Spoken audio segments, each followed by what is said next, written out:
أهل بيته أجمعين أما بعد فقد قال الله تبارك وتعالى في القرآن المجيد والفرقان الحميد أعوذ بالله من الشيطان الرجيم بسم الله الرحمن الرحيم قل إن كنتم تحبون الله فاتبعوني يحببكم الله ويغفر لكم ذنوبكم والله غفور رحيم آمنت بالله صدق الله العظيم وصدق رسوله النبي الأمين المتين الكريم ونحن على ذلك لمن الشاهدين والشاكرين والحمد لله رب العالمين. صاحب خانہ پر بانی محفل پر کہ انہوں نے آقا علیہ السلام کی محفل میلاد سجائی، علماء کو، ثنا خان کو، آپ کو، ہم کو، سب کو بلایا اور ذکر خدا و ذکر مصطفیٰ سننے اور سنانے کا موقع دیا۔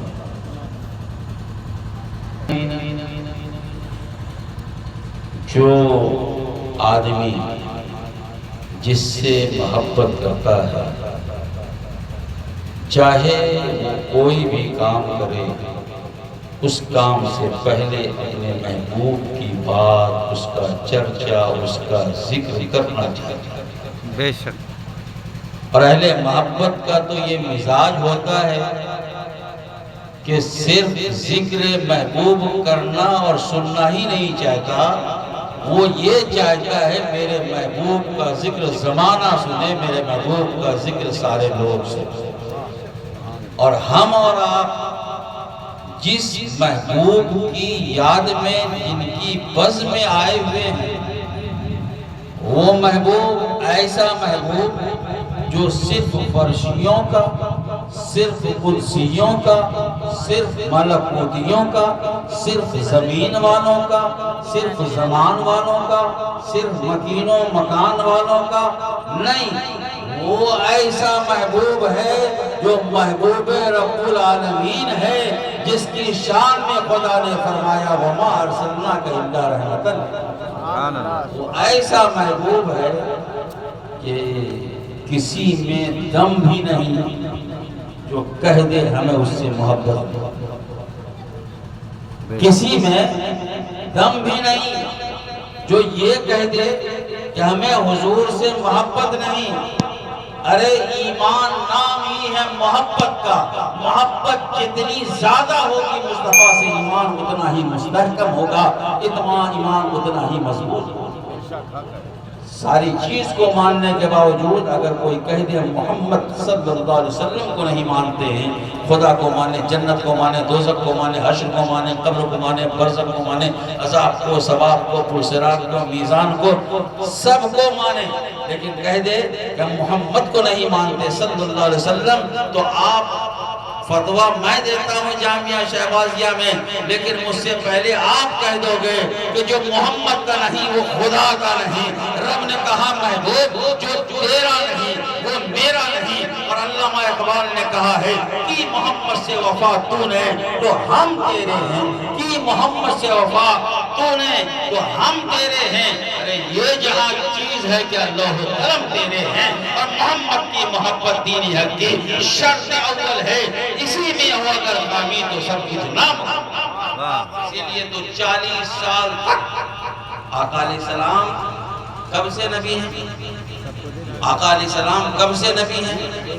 عام طور سے باور کرایا جاتا ہے کہ 40 سال کی عمر میں نبوت ملی، نہیں پیارے، ایسی بات نہیں ہے، ایسی بات نہیں ہے کہ 40 سال کی عمر میں نبوت ملی۔ اگر یہی بات ہے تو کسی حدیث میں دکھا دو کسی حدیث کی کتاب میں دکھا دو جس میں حضور نے فرمایا ہو مجھے 40 سال کے بعد نبوت ملی، میں مخدوم شہباز محمد کے فیضان سے یہ دکھا سکتا ہوں اور سنا بھی سکتا ہوں کہ میرے نبی نے فرمایا کنت نبیوں آدم بین الروح والجسد، میں اس وقت سے نبی ہوں جبکہ آدم جسم اور روح کے درمیان، جسم اور روح کے درمیان اسی وقت سے نبی، اسی وقت سے نبی، جسم اور روح کے درمیان کا مطلب سمجھ ہی رہے ہوں گے، یعنی جسم تیار ہو گیا ہے، روح ابھی ڈالی نہیں گئی ہے، پھر بھی میرے آقا نبی ہیں۔ پتہ یہ چلا میرے نبی کی نبوت کو جی دوام ہے، رب نے انہیں اول نبی بھی بنایا، آخر نبی بھی بنایا، وہ اسی وقت سے نبی ہیں جبکہ آدم علیہ السلام کہ جس میں ابھی روح ڈالی نہیں گئی، اور جب روح ڈالی گئی اندر گئی روح، جتنی تیزی کے ساتھ اندر گئی اس سے کئی گنا تیزی کے ساتھ باہر آ گئی، اللہ اکبر، اندر جا کے روح باہر آ گئی، کھڑی ہو گئی۔ مولا رب نے کہا ارے تجھے تو اندر بھیجا تھا باہر کیوں؟ کہا بہت تاریکی ہے، بہت اندھیرا ہے، من گھبرانے لگا، طبیعت میں اطمینان ہو گیا، میں اس تاریکی کو برداشت نہیں کر سکتی۔ روح نے کہا میں نہیں جاؤں گی، رب نے کہا تیرا انتظام کیا جاتا ہے، تیرا انتظام کیا جاتا ہے۔ اب نور محمدی کو پیشانی آدم میں رکھا گیا، روح کو کہا اب جا، اب جب روح گئی ہے تو نکلنے کا نام نہیں لیتی جب تک ملک موت اپنے ہاتھ سے نکالتے نہیں ہے۔ یہ نور محمدی کا کمال ہے، جہاں گیا روشن کرتا گیا، آسمان پہ رہا وہاں والوں کو روشن کیا، عرش پہ رہا عرش والوں کو روشن کیا، فرش پہ رہا فرش والوں کو روشن کیا، زمین و زمان مکین و مکان سارے جہاں کو روشن کر کے، اور رب نے بھی بتا دیا الحمدللہ رب العالمین میرا تعارف ہے اور میرے محبوب کا تعارف ما ارسلناک الا رحمت للعالمین ہے۔ جہاں جہاں رب کی ربوبیت ہے وہاں وہاں مصطفیٰ کی رحمت، وہاں وہاں مصطفیٰ کی رحمت ہے۔ تو حضور علیہ السلام کو نبوت 40 سال کے بعد نہیں ملی، نبی تو اسی وقت سے۔ اب ایک سوال پیدا ہوتا ہے کہ جب نبی اول تو اعلان سب سے آخر کیوں؟ کیا بات ہے، جب نبی سب سے اول تو اعلان سب سے آخر کیوں؟ تو آپ کو بتائیں، یہ ٹیوب لائٹ ہے، یہ کیا ہے ویپر، اب یہاں پہ 5 بلب کو بھی جلا دیجئے گا، اس کے آنے کے بعد ساری روشنی مال پڑ جائے، ستارے مٹتے نہیں، ختم نہیں ہوتے، چاند مٹتا نہیں ہے۔ جب سورج آ جاتا ہے تو اس کی لائٹ اتنی تیز ہوتی ہے کہ ساری لائٹ چھپ جاتی ہے، ساری لائٹ چھپ جاتی ہے، ساری لائٹ چھپ جاتی ہے۔ رب کی مشیت یہ تھی، رب کی مرضی یہ تھی، آدم جائیں نبوت کا اعلان کر لیں، نوح جائیں نبوت کا اعلان کر لیں، شیس جائیں نبوت کا اعلان کر لیں، دانیال جائیں نبوت کا اعلان کر لیں، حضرت موسیٰ جائیں نبوت کا اعلان کر لیں۔ اس لیے کہا محبوب سب کو جانے دو، سب کو جانے دو، اگر تم پہلے چلے جاؤ تم تو نبوت کے سورج ہو، تمہارے طلوع ہونے کے بعد ان ستاروں کو چمکنے کا موقع کہاں ملے گا؟ اس لیے اللہ رب العزت نے اپنے نبی کو نبوت تو سب سے پہلے دی ہے، لیکن اعلان نبوت سب سے بعد میں کروا کر فرما دیا تاکہ سب کو موقع مل جائے، سب کو اپنی نبوت کے اعلان کرنے کا ایک وقت۔ نعرہ تکبیر، یا نبی، عظمت مصطفیٰ جان رحمت۔ تو اللہ تبارک و تعالیٰ نے آپ کو نبی بہت پہلے بنایا، بہت پہلے بنایا، کہا بلکہ سب سے پہلے بنایا، چونکہ ساری مخلوقات میں سب سے پہلے جس چیز کی تخلیق ہوئی ہے وہ نور محمدی ہی ہے۔ اول ما خلق اللہ نوری جو آپ سنتے آئے ہیں، سب سے پہلے اللہ نے نور محمدی کی ہی تخلیق کی ہے، اسی نور سے ساری کائنات کا ظہور ہوا ہے، اسی نور سے ساری کائنات کا ظہور ہوا ہے۔ تو آقا علیہ السلام نبی بہت پہلے سے، لیکن 40 سال تک آپ کی پیدائش کے بعد آپ مکے میں رہے، مکے میں رہے، ایک بار بھی نہیں کہا میں اللہ کا نبی ہوں، ایک بار بھی نہیں کہا میں اللہ کا رسول ہوں، ایک بار بھی نہیں کہا میں اللہ کا پیغمبر ہوں۔ کیوں؟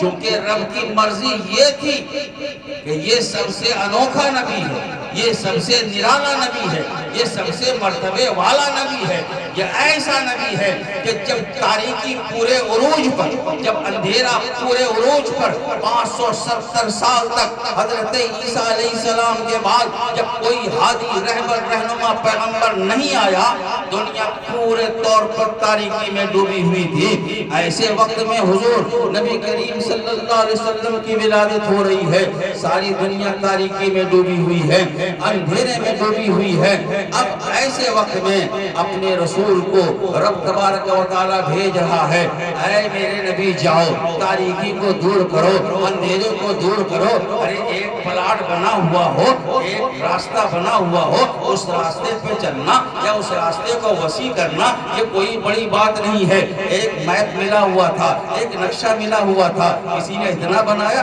کسی نے اتنا بنایا، کسی نے اتنا بنایا، بناتے چلے گئے۔ لیکن میرے آقا جب آئے ہیں، نقشہ ہدایت کا مٹ چکا ہے، رہبری کا نقشہ ہی مٹ چکا ہے، اب کوئی راستہ ہی نہیں رہ گیا تھا ہدایت کا۔ سب اپنی منمانی کر رہے تھے، سب اپنے اپنے انداز سے خدا کی پرستش بھی کر رہے تھے، لوگوں سے معاملات بھی کر رہے تھے۔ ایسے وقت میں علماء سے آپ نے سنا ہے اور جو کتاب پڑھنے والے ہوں گے انہوں نے پڑھا ہے، ہر طرح کی برائی موجود تھی۔ اب ایسے میں جب حضور آ رہے ہیں تو ظاہر سی بات ہے ان کو جتنا پاور دیا گیا ہوگا کسی کو نہیں دیا گیا، ان کو جتنا اختیار دیا گیا ہوگا کسی کو نہیں دیا ہوگا۔ ہمارے اور آپ کے سماج میں اختلاف ہوتا ہے، جھگڑے ہوتے ہیں، لڑائیاں ہوتی ہیں، جیسا جھگڑا ہوتا ہے ویسے صلح کرانے والے ہوتے ہیں، لیکن جب فساد ہو جاتا ہے تو فوج اتاری جاتی ہے۔ کون؟ فوج اتاری جاتی ہے، جو سب سے پاورفل طاقت مانی جاتی ہے، یہ کسی بھی ملک کے دفاع کے لیے انہیں اتارا جاتا ہے۔ اب حالات کنٹرول سے باہر ہو گئے ہیں، اب اس ملک کو، اس شہر کو فوج کے حوالے کر دیا جائے۔ اب فوج جو ہے جب آتی ہے تو حالات کو معمول پر لاتی ہے۔ میرے پیارے یہی حال ہو گیا تھا پوری دنیا کا، ہر طرف گمراہی، ظلم، بربریت، جبر، تشدد، استبداد کا دورہ تھا۔ ایسے میں آقا کریم صلی اللہ تعالیٰ علیہ وسلم تشریف لاتے ہیں اور پھر زمانے کے حالات کو بدلتے جاتے ہیں، دنیا کے حالات کو بدلتے جاتے ہیں۔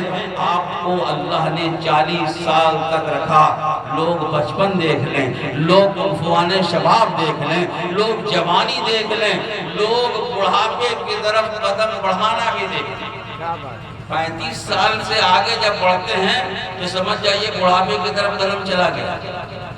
35 سے آگے عربی زبان میں اسے شیخوخت کہا جاتا ہے۔ 35 سے آگے اللہ نے اپنے نبی کو 40 سال کے بعد کہا اب کہہ دو، اب کہہ دو میں اللہ کا نبی ہوں، اب کہہ دو میں اللہ کا پیغمبر ہوں۔ تو دنیا کو دکھا دیا، دیکھ لو میرا پیغمبر ایسا ہے، اخلاق میں کوئی کمی نہیں، کردار میں کوئی کمی نہیں، معاملات میں کوئی کمی نہیں، صداقت میں کوئی کمی نہیں، امانت میں کوئی کمی نہیں، کرداری میں کوئی کمی نہیں۔ ارے پڑوسیوں کا خیال کرنے والا بھی میرا نبی ہے، اور غیروں کے اوپر بھی شفقت کا ہاتھ رکھنے والا میرا نبی ہے۔ میرا نبی وہ ہے جہاں اپنے غلاموں کی تعظیم کی ہے، عزت کیا ہے، ویسے ہی اگر وہ لوگ جو ایمان کی دولت سے محروم تھے وہ بھی جب آقا کی بارگاہ میں آتے تو ان کا بھی ریسپیکٹ کر کے بتایا ہے کہ تمہارے نبی کی یہ سنت ہے۔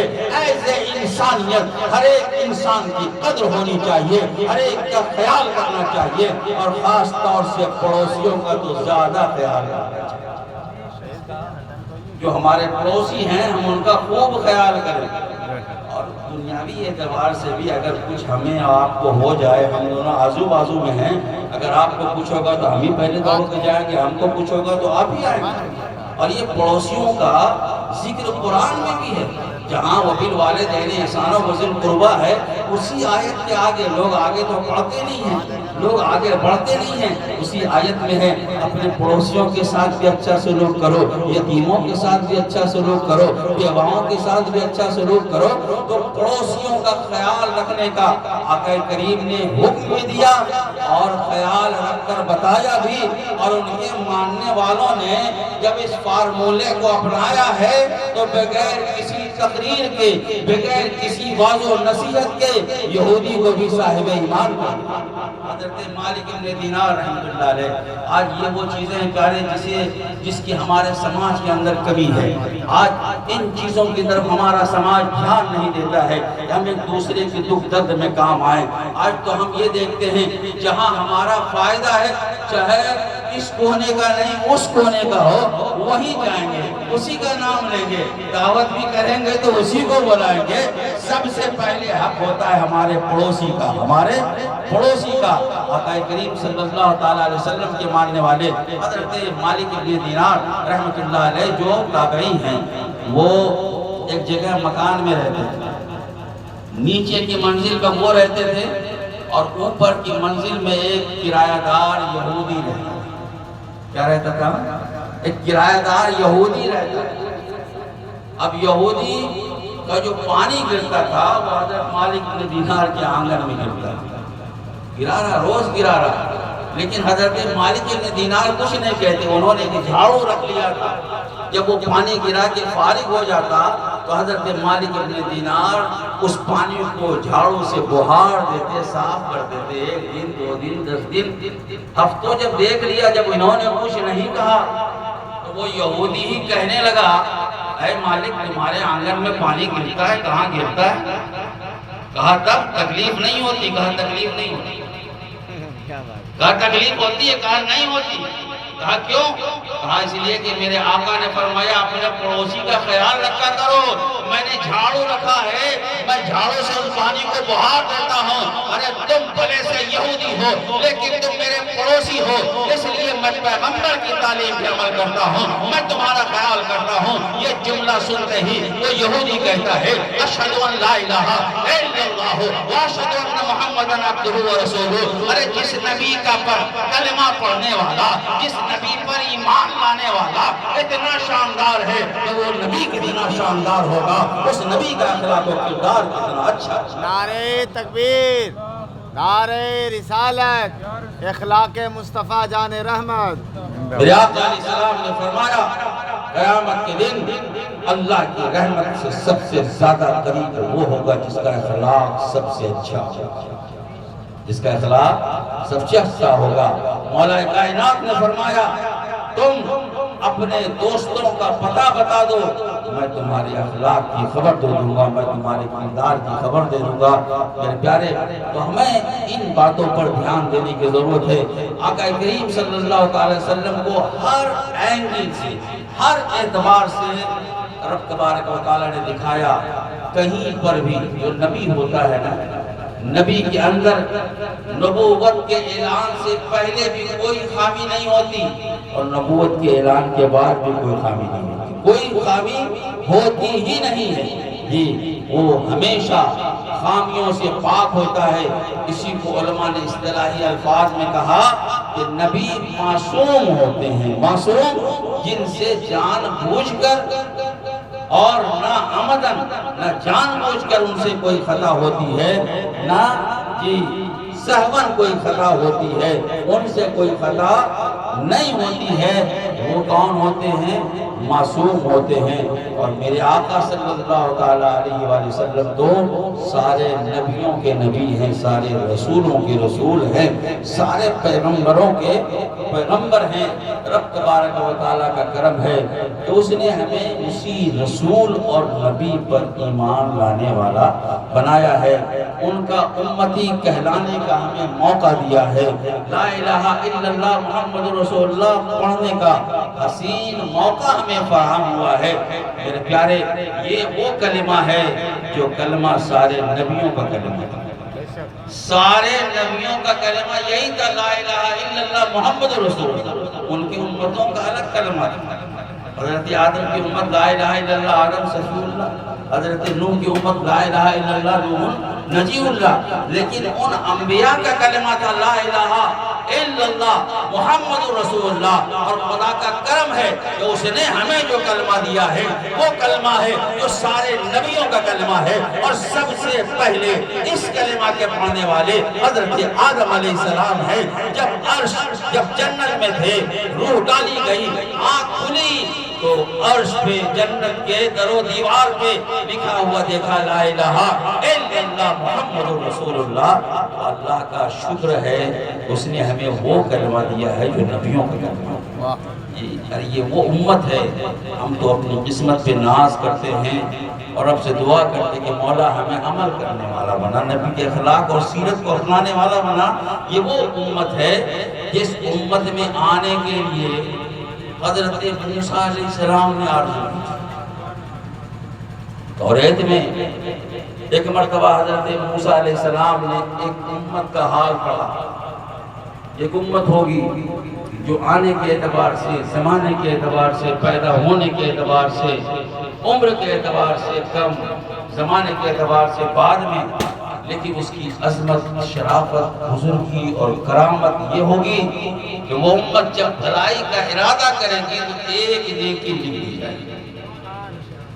اگر وہ بھلائی کا ارادہ کرے گی تو ایک نیکی لکھ دی جائے گی، اور اگر بھلائی کر لے گی وہ امت تو اسے 10 گنا کر دیا جائے۔ قرآن کہتا ہے من جاء بالحسنۃ فلہ عشر امثالھا، کہ جو کوئی ایک نیکی کرتا ہے اللہ اس کا 10 گنا عطا کرتا ہے۔ اللہ اس کا، جب یہ حضرت موسیٰ علیہ السلام نے توریت کے اندر احوال پڑھے تو عرض کیا پاک پروردگار اسے میری امت بنا دے، اس امت کو میری امت بنا دے۔ رب نے کہا اے موسیٰ وہ تیری امت نہیں ہو سکتی، اسے تو میں نے اپنے حبیب کی امت بنانے کے لیے رکھا ہے، وہ میرے محبوب کی امت ہوگی، وہ محمد رسول اللہ کی امت ہوگی۔ تو حضرت موسیٰ کہتے ہیں پاک پروردگار اگر تو اس امت کو میری امت نہیں بناتا تو مجھے بھی اسی امت میں بنا، مجھے اسی امت میں بنا دے۔ اور شاید یہی کرم فرمائی تھی کہ معراج کی رات 50 سے کم کروا کے 45 کی ہے نا۔ آپ لوگ جانتے ہیں نا پہلے جو نماز فرض ہوئی تھی کتنی ہوئی تھی؟ 50۔ اگر وہ لے کے آ جاتے تو کہا حالت، آج 5 ٹائم میں تو حالت خراب ہے لوگوں کی۔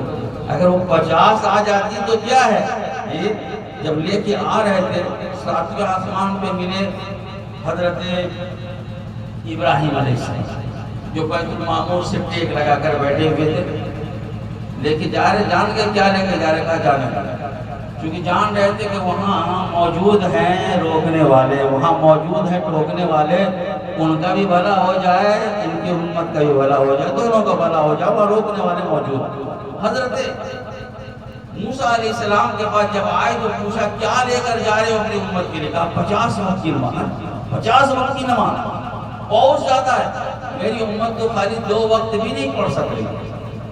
حضرت موسیٰ علیہ السلام کی امت پر 2 وقت کی نماز فرض تھی، کتنی؟ تو کہا میری امت تو 2 وقت کی نہیں پڑھ سک رہی تھی، یہ 50 لے کر جا رہے، جائیے کم کروائیے، جائیے کم کروائیے۔ گئے ایک بار گئے 5 کم، 2 بار گئے 9 بچے 45۔ حضرت موسیٰ پھر کہہ گئے کہ ایک بار اور جائیے، لیکن حضور نے فرمایا استحیی عند ربی، مجھے اب اپنے رب کے پاس جا کر کہنے میں شرم آ رہی ہے، اب نہیں کہوں گا، چونکہ رب نے آخری بار کہہ دیا تھا، رب نے آخری بار کہہ دیا تھا محبوب یہ تم آ گئے تو معاف کر دیا، کم کر دیا، لیکن میری بات بدلتی نہیں ہے، تیری امت 5 وقت پڑھے گی، میں ثواب 50 وقت کیا دوں گا، امت تیری 5 وقت پڑھے گی، ثواب 50 وقت کے دوں گا۔ حضرت موسیٰ علیہ السلام نے کاہے معاف کروایا؟ جی ایک وجہ یہ بھی تھی کہ وہ اس امت میں آنا چاہتے تھے، اس امت سے ان کو محبت تھی، اس لیے کہا کہ کم کروائیے۔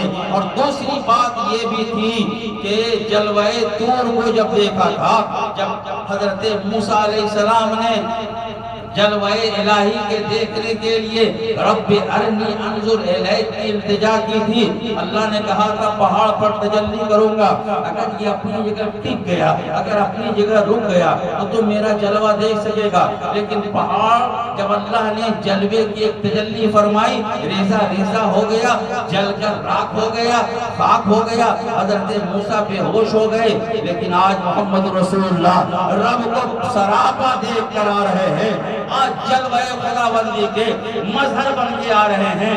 9 بار بھیجا، مفسرین نے فرمایا، بزرگوں نے کہا حضرت موسیٰ نے طلب دیدار میں 9 مرتبہ کڑک کر کہا تھا مولا تجھے دیکھنا چاہتا ہوں، مولا تجھے دیکھنا چاہتا ہوں۔ رب کی مشیت یہ ہوئی اس دن تو نہ دیکھ سکے، آج میرا محبوب میرے جلوہ کو لے کر جا رہا ہے۔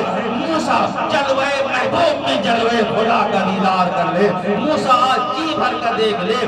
9 بار تو نے کہا تھا نا، 9 بار تو نے کہا تھا، 9 بار میرا محبوب میرے پاس سے آئے گا، ہر بار نیا جلوہ لے کر آئے گا۔ اس جلوے کو دیکھ کر تو اپنی نگاہ کو ٹھنڈی کر۔ حضرت موسیٰ علیہ السلام یہ وہ امت ہے جس امت میں آنے کی آرزو و خواہش کرتے ہیں۔ مجموعی طور سے یہ امت واقعی عظیم الشان ہے، یہ امت واقعی بلند مرتبت ہے جس میں اللہ نے ہمیں بھیجا ہے۔ لیکن ایک بات یاد رکھیں، جس کا مرتبہ اونچا ہوتا ہے اس کی ڈیوٹی بھی اونچی ہوتی ہے، اس کی ذمہ داری بھی اونچی ہوتی ہے۔ ہر ایک کی ذمہ داری الگ ہوتی ہے، جو ہائی لیول کا ہوتا ہے اس کی ذمہ داری بھی ویسی ہی ہوا کرتی ہے۔ ہمیں اللہ نے ساری امتوں میں بہترین امت بنایا ہے، ہماری ڈیوٹی بھی ہے، ہماری ذمہ داری بھی ہے۔ تأمرون بالمعروف وتنہون عن المنکر، کہ ہم بھلائیوں کا حکم دیں، برائیوں سے روکیں، اور اتنا نہ ہو سکے تو کم سے کم اپنے آپ کو روکیں، اپنے گھر والوں کو روکیں۔ رب فرماتا یا ایھا الذین آمنوا قوا انفسکم واہلیکم نارا، اے ایمان والو اپنے آپ کو، اپنے گھر والوں کو، اپنے آپ کو اور اپنے گھر والوں کو جہنم کی آگ سے بچاؤ۔ یعنی ہم خود کو، اپنے گھر والوں کو، یہ تو سارے زمانے ہی کو بچانے کی کوشش کرنی چاہیے۔ اور یہ رب تبارک و تعالیٰ کا خاص کرم ہے کہ ہمیں مبلغ بنایا گیا۔ یہ اگلے زمانے میں یہ تھا انبیاء ہی واعظ کہتے، انبیاء کے علاوہ کسی کو واعظ کہنے کا موقع نہیں ہوتا۔ اسی لیے میں نے جب حدیث پاک پڑھی، آقا علیہ السلام نے فرمایا العلماء ورثۃ الانبیاء، علماء انبیاء کے وارث ہوتے ہیں، یعنی پہلے زمانے کے انبیاء ہی واعظ کہتے تھے، لیکن رسول کی عنایت سے، اللہ کے کرم سے اس زمانے کے علماء بھی واعظ کہتے ہیں، اس زمانے کے علماء بھی واعظ کہتے ہیں۔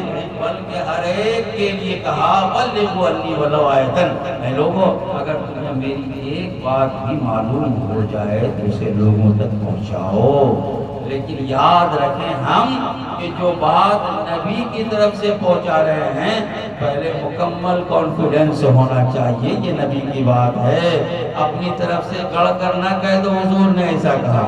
یہ کیونکہ میرے آقا نے فرمایا، بخاری شریف کی حدیث ہے کہ جو میری طرف جھوٹ کو منسوب کرے، جو میری طرف ایسی بات منسوب کرے جو میں نے کہی نہیں، اس کو اپنا ٹھکانہ جہنم میں بنانا چاہیے، اس کو اپنا ٹھکانہ جہنم میں بنانا چاہیے۔